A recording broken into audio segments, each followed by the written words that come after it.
I'm Amy Zawi with the Jerusalem Connection Friday Red Alert Report for June 30. Campus irony. In May of 2017, just a month or so ago, UC Irvine hosted a week-long Apartheid Week, which happens on many campuses around the United States.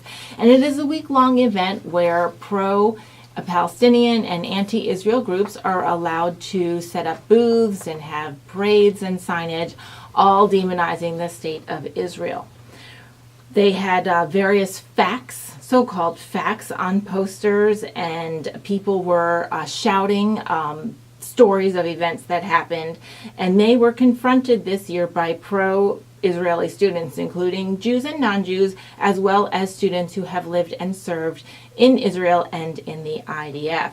When these pro-Israel students approached the anti-Israel protesters to discuss the different points on the various posters, and this is all documented on video, and asked for sources of where information was found, they were shouted down. The anti-Israel students were screaming, "Do not engage, do not engage," so that the supporters of the Apartheid Week would not engage in a conversation with these students asking questions. They even were shouting expletives and horrible things I can't repeat to the people asking questions. And this is certainly not the way college students should conduct themselves. The pro-Israel students, like I said, included Jews, non-Jews, former IDF members, and folks who have visited and lived in Israel. And they were specifically asking and pointing out specific issues that were on the posters or in the rhetoric. They were also specifically asking for peace and not more hate speech. One student even went on to explain with great detail how Israel is not an apartheid state.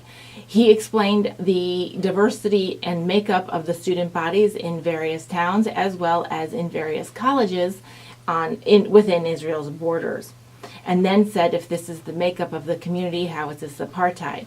Again, the anti-Israel supporters had no desire to conduct a conversation or fact check. They just screamed at these people and told them to go well. When the Israeli supporters were asking for specific sources and reference about the various so-called facts that were listed on posters and signs, again, there was no intelligible responses, just shout-outs. Don't engage, walk away. And I don't understand how this in any way, shape, or form is supposed to resemble life on a college campus, where indeed there is an exchange of ideas and there is also a difference of opinion, but there is also the reasoned and logical discourse of examining facts, critical thinking, examining sources, and opening a dialogue to try to sort it out. And in the end, they still might disagree, but certainly not shout somebody down and scream expletives at them. I also never see on college campuses any week-long anti-human rights violator weeks that include protests against Syria, China, Iran, Saudi Arabia, a host of other countries that abuse their inhabitants frequently and repeatedly, and with clear documentation. Here are some statistics about what's going on in the West. In a recent study published in the Jerusalem Post, compared to 2015 to today, the incidence of anti-Semitism have increased 200% in the West.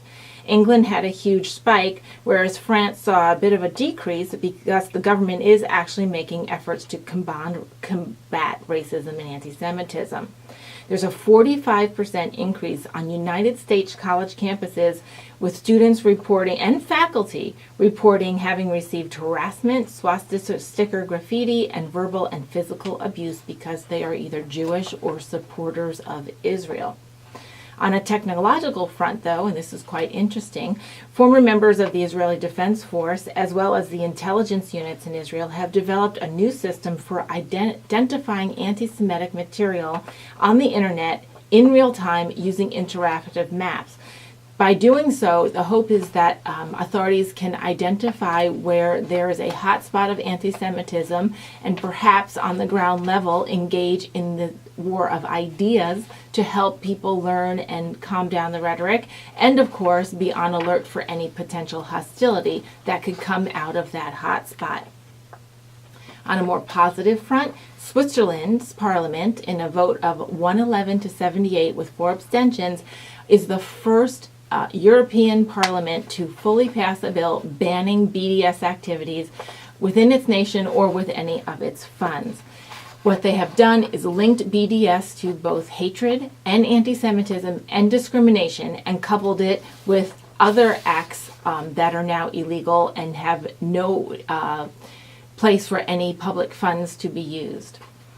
So this is a bold move because they are connecting the BDS movement with all forms of hate, anti-Semitism, and discrimination. And this is very encouraging to the Jewish communities and the people who support fair-mindedness and equal rights and opportunity all over Europe.